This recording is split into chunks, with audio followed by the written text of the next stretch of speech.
반갑습니다. 날마다 행복한 묵상 33째 주 3번째 시간입니다. 하나님께서 우리에게 주신 말씀은 이사야서 53장 3절에서 6절까지 말씀입니다. 제가 대표로 봉독해 드리도록 하겠습니다. 그는 멸시를 받아 사람들에게 버림받았으며 강고를 많이 겪었으며 질고를 아는 자라. 마치 사람들이 그에게서 얼굴을 가리는 것 같이 멸시를 당하였고 우리도 그를 귀히 여기지 아니하였도다.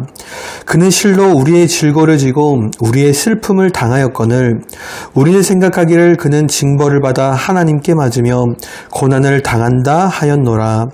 그가 찔림은 우리의 허물 때문이요 그가 상함은 우리의 죄악 때문이라. 그가 징계를 받음으로 우리는 평화를 누리고 그가 채찍에 맞음으로 우리는 나음을 받았도다. 우리는 다 양 같아서 그릇 행하여 각기 제 길로 갔거늘 여호와께서는 우리 모두의 죄악을 그에게 담당시키셨도다. 아멘. 자, 묵상 질문 1번입니다. 예수님의 이름의 뜻은 무엇이며 왜 우리는 그분을 믿는 것입니까? 여러분, 사도신경에는 예수님에 대한 고백이 가장 많이 등장합니다. 왜냐하면 초대교회에 예수님에 대한 이단의 공격이 가장 많았기 때문이죠. 그렇게 사도신경을 구조적으로 보면요, 전반부에는 예수님이 이 땅에 오셔서 하신 일들이 기록되어져 있고요, 후반부에는 앞으로 예수님이 하실 일들이 기록되어져 있습니다. 그런데 우리는 먼저 예수님이 어떠한 분인지를 정확하게 알아야 그분이 하신 일과 하실 일도 정확하게 이해할 수가 있다는 것입니다. 여러분, 예수님의 이름의 뜻은요, 여호와가 구원하신다라는 뜻을 가지고 있습니다. 히브리식으로 여호수아라고 부릅니다. 실제로 성경에 보면요, 여호수아라는 이름이 명명 등장합니다. 대표적으로 모세의 후계자 여호수아와 대제사장이었던 여호수아가 등장하죠. 그러나 이러한 이름을 가진 사람들은요, 대부분 성경에서 구원과 관련된 사역들을 감당했습니다. 그렇게 마태복음 1장 21절에는요, 이렇게 기록되어져 있죠. 그가 자기 백성을 그들의 죄에서 구원할 자이심이라. 아멘. 여러분, 예수님은 우리의 진정한 구원자가 되십니다. 여러분, 모든 사람은 태어날 때부터 죄를 가지고 태어났습니다. 우리는 이것을 신학적으로 원죄라고 부릅니다. 최초의 인류였던 아담이 범죄함으로써 우리는 모두 다 죄인으로 이 땅에 태어난다는 것이죠. 그리고 이러한 죄의 결과는 사망이라고 성경에 분명하게 기록되어져 있습니다. 예수님이 이 땅에 오신 목적이 바로 이 죄의 문제를 해결하기 위한 것이라는 것이죠. 즉, 영원히 죽을 수밖에 없는 우리를 구원하러 이 땅에 오신 분이 바로 예수님이라는 것입니다. 자, 묵상 질문 2번입니다. 예수님이 우리를 위해서 하신 일들은 무엇입니까? 여러분, 예수님이 우리를 위해서 가장 먼저 하신 일은 성령으로 잉태되신 것과 동정녀 마리아에게서 태어나신 일입니다. 여러분, 예수님은 우리 대신 사망의 벌을 받기 위해서 이 땅 가운데 오셨습니다. 근데 예수님께서 그냥 하나님으로만 이 땅 가운데 오셨다면 예수님은 죽을 수가 없으셨습니다. 그래서 죽을 수 있는 사람의 몸으로 이 땅 가운데 태어나셨다는 것이죠. 그런데 여러분, 여기서 한 가지 문제가 남습니다. 사람이긴 하지만 자기도 죄인이라면 그 죄 때문에 자기 벌을 받기도 벅차다라는 것이죠. 그렇게 예수님은 이 땅 가운데 죄가 없으신 사람으로 태어나야만 했습니다. 그래서 하나님은 예수님을 이 땅에 사람으로 보내실 때 성령님께서 마리아의 몸에 잉태되게 하셨습니다. 사람이 되시기 위해서 마리아의 몸을 빌리긴 했지만 자연의 법칙을 넘어서서 태어났다라는 것이죠. 그렇게 성령으로 잉태되셨다라는 말과 동정녀에게서 태어났다라는 말은요, 예수님께서 아담의 후손이 아니며 죄인도 아니라는 고백이 담겨져 있습니다. 그리고 예수님께서는 우리를 위해서 십자가에 못 박혀 돌아가셨습니다. 여러분, 오늘 우리가 함께 읽은 본문의 이사야는요, 예수님이 오시기 무려 700년 전에 사역했던 선지자였습니다. 700년도 전에 이 땅에 오실 구원자를 예언하면서 불렀던 노래가 오늘 우리가 함께 읽었던 본문이라는 것이죠. 여러분, 그렇다면 이사야는 어떠한 모습으로 구원자를 노래하고 있을까요?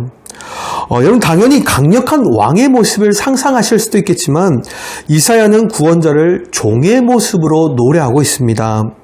이사야 53장 3절을 보면요. 그가 간고와 질고를 당할 것이라고 기록되어져 있습니다. 여기서 이 간고와 질고라는 단어는요. 원어 성경으로 보면 심각한 육체의 고통을 뜻하는 단어입니다.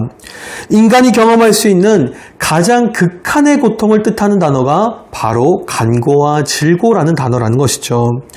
여러분 실제로 예수님은 이 땅에 오셔서 가장 극심한 고난이었던 십자가에 못 박혀 돌아가셨습니다. 여러분 예수님의 십자가의 고통은 몇 가지로 나누어서 설명할 수가 있습니다. 가장 먼저는 채찍질입니다. 당시 유명한 역사가였던 이 유세비우스는요. 로마의 채찍을 맞으면 사람의 정맥이 밖으로 드러나고 근육과 뼈들, 심지어는 창자까지도 몸 밖으로 드러났다라고 자신의 책에서 말하고 있습니다. 두 번째는 십자가를 메고 골고다 언덕을 올라가는 일이었습니다. 당시 십자가의 무게는요, 약 60kg 정도 나갔다라고 합니다. 그렇게 실제로 교회에서 전승에 따르면 예수님이 골고다 언덕을 올라가시다가 너무 힘들어서 무려 14번이나 쉬셨다라고 기록되어져 있습니다.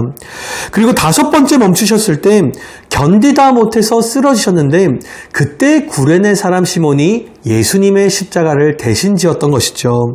그리고 세 번째는 십자가에 못이 박히는 일이었습니다.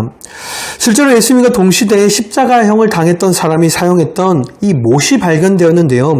그 길이가 무려 18cm나 되었다라고 합니다. 사실 이 정도 크기면 못이라고 하기보다는 말뚝에 가까운 크기 아니겠습니까?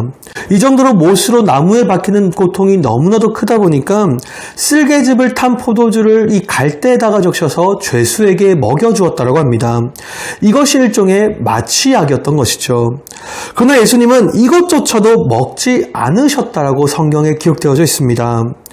여러분 이것이 바로 예수님께서 십자가에서 당하신 고통이라는 것입니다. 그리고 예수님께서는 우리를 위해서 모든 사망의 권세를 이기시고 3일 만에 부활하셨습니다. 그리고 부활하신 예수님은 하늘로 승천하셨죠. 이것이 바로 예수님이 우리를 위해서 하신 일들이라는 것입니다. 자, 묵상 질문 3번입니다. 예수님이 우리를 위해서 하실 일들은 어떠한 일들이 있습니까? 여러분 우리는 예수님이 우리를 위해서 하신 일들을 함께 살펴보았습니다. 근데 성경은 예수님이 승천하신 모습 그대로 다시 오실 것이라고 분명하게 기록하고 있습니다. 이것이 바로 기독교가 이야기하고 있는 재림에 대한 신앙이라는 것이죠.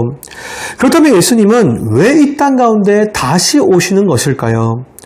사도신경은 예수님이 오시는 목적을 분명하게 말해주고 있습니다. 바로 산자와 죽은 자를 심판하러 오신다라는 것이죠. 여러분 우리는 모두 다 마지막 날에 심판을 받습니다.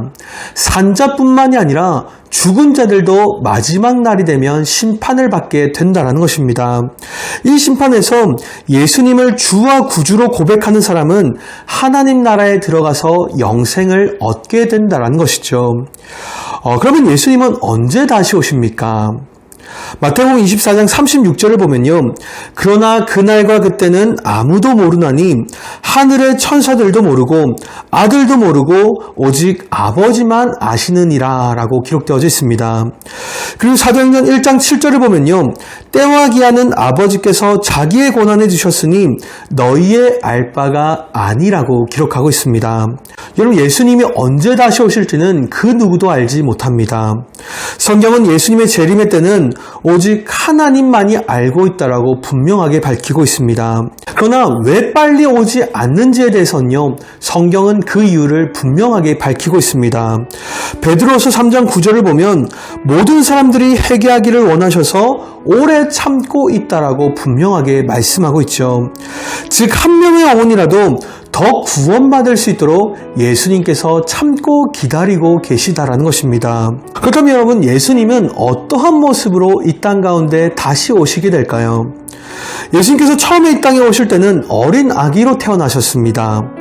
그것도 가난한 식미진 청년의 아들로 마국간에서 태어나셨죠. 여러분 어쩌면 이것은 세상에서 가장 연약한 자의 모습을 상징하는 것일 겁니다. 그러나 예수님께서 이 땅 가운데 다시 오실 때는 찬란한 영광의 모습으로 다시 오신다는 것입니다. 마태복음과 마가복음에 보면 예수님께서 하나님 아버지의 영광의 모습으로 이 땅 가운데 다시 오실 것이라고 분명하게 약속하고 있습니다. 자, 사랑하는 성도 여러분, 여러분은 예수님을 나의 진정한 구원자라고 믿고 계십니까? 혹시 예수님이 나를 구원하기 위해서 어떠한 일을 하셨는지도 모른 채 교회를 다니고 있지는 않으십니까? 여러분, 예수님이 우리를 구원하시기 위해서 행하신 일들은요, 절대로 작은 일들이 아닙니다. 여러분, 예수님은 우리와 똑같이 인성을 가지신 분입니다. 예수님께서 우리와 똑같이 인성을 가지셨다는 말은 예수님이 우리가 느끼는 고통을 똑같이 느끼신다는 뜻입니다. 실제로 사도신경을 보면요, 예수님이 우리를 구원하시기 위해서 얼마나 놀라운 일들을 했는지가 정확하게 기록되어져 있습니다. 여러분, 예수님께서는 왜 우리를 구원하기 위해서 이 힘든 일들을 감당하셨던 것일까요? 로마서 5장 8절을 보면요, 그 이유가 정확하게 기록되어져 있습니다. 우리가 아직 죄인 되었을 때에 그리스도께서 우리를 위하여 죽으심으로 하나님께서 우리에 대한 자기의 사랑을 확증하셨느니라. 아멘. 사랑하는 성도 여러분, 성자 예수님은 우리를 너무나도 사랑하십니다. 우리를 너무나도 사랑하셔서 그 십자가의 고통을 스스로 감당하셨다는 것이죠. 그렇게 오늘도 우리 모든 성도님들이 사도신경을 통해서 성자 예수님의 놀라운 사랑을 다시 한번 확인하는 귀하고 복된 하루가 되시기를 주님의 이름으로 축복을 드립니다. 오늘 함께 드릴 기도 제목은 예수님을 진짜 나의 구원자로 고백할 수 있는 믿음을 달라고 우리 시간 함께 기도하도록 하겠습니다. 우리 함께 기도하겠습니다. 하나님 아버지 은혜를 감사를 드립니다. 주님, 오늘도 사도신경의 고백을 통해서 성자 예수님이 어떠한 분인지를 우리가 함께 배워보았습니다. 성자 예수님이 죄로 죽을 수밖에 없는 나를 위하여 행하셨던 놀라운 일들을 우리가 함께 살펴보았습니다. 죄로 죽을 수밖에 없는 나를 살리기 위해서 예수님이 그 십자가에 못 박히시고 피와 물을 모두 다 흘리셨음을 우리가 함께 살펴보았습니다. 주님, 이 시간 그 놀라운 일들을 바라보면서 정말로 예수 그리스도가 나의 진정한 구원자 되심을 정말로 입술로만 고백하는 것이 아니라 우리 남교회 모든 성도님들이 마음으로 믿고 고백할 수 있도록 주의 시가 우리 모든 남교회 성도님들 마음 가운데 성령님 충만하게 임재하여 주옵소서. 살아계신 예수 그리스도의 이름으로 기도드리옵나이다. 아멘.